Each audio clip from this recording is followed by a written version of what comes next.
Hi friends, welcome to my channel. Gas స్టవ్లు 100కి 100% తగ్గే నివారణ ఈ వీడియో ద్వారా తెలుసుకోండి.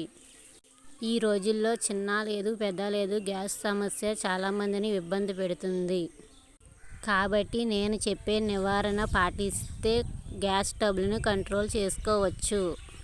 నేను చెప్పే నివారణ 1 నుంచి 5 తేనిపులు వచ్చే వాళ్ళకి మాత్రం కాదు. 1 నుంచి 20 కానీ 30 కానీ 40 తేనిపులు కంటిన్యూగా వచ్చే వాళ్ళకి మాత్రమే.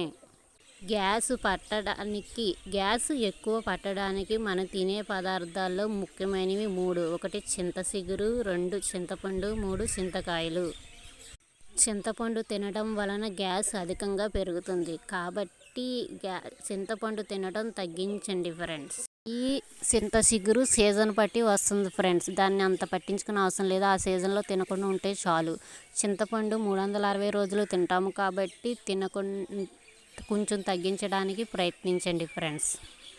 అంటే ఉదాహరణ సాంబారు, చింతపండుతో తయారు చేసిన పులుసులు కానీ కొంచెం తినకుండా తగ్గించడానికి ప్రయత్నించండి.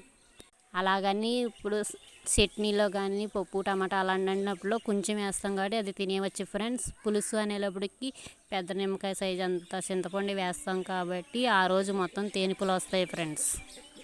దానితో పాటు ఉదయాన్నే నిద్ర లేవగానే 1/2 లీటర్ వాటర్ తాగండి ఫ్రెండ్స్. తర్వాత మీ పనులు అయిన తర్వాత బ్రష్ చేసిన తర్వాత వేడి నీళ్ళు 1/2 లీటర్ తాగండి ఫ్రెండ్స్. మీ గ్యాస్ ఫుల్గా కంట్రోల్ అవుద్ది ఫ్రెండ్స్. 100% పక్కా. 1 నెల అనుకుని 1 నెల 2 నెలలు 3 నెలలు కంటిన్యూ చేశారంటే మీ గ్యాస్ స్టవ్లు కంట్రోల్గా వచ్చేస్తుంది ఫ్రెండ్స్. అంటే చింతపండేనా మీకు డౌట్ రావచ్చు ఫ్రెండ్స్. చింతపండేనా మసాలా ఐటమ్స్ కానీ డౌట్ రావచ్చు ఫ్రెండ్స్. మసాలా కానీ పప్పు పదార్థాలు తింటే గ్యాస్ పెరుగుద్దని మీకు అనుకోవచ్చు ఫ్రెండ్స్. కానీ వాటిలన్నిటికంటే చింతపండు తినడం వల్లే గ్యాస్ పెరుగుద్ది ఫ్రెండ్స్.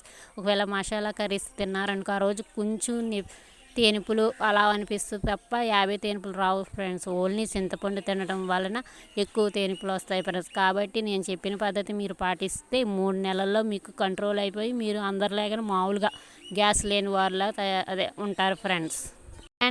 నా వీడియోస్ చూసే వాళ్ళకి గ్యాస్ స్టవ్లు ఉండకపోవచ్చు ఫ్రెండ్స్. గ్యాస్ స్టవ్లు ఉన్న వాళ్ళకి నా వీడియోస్ షేర్ చేయండి. వాళ్ళ బాధని నివారించండి.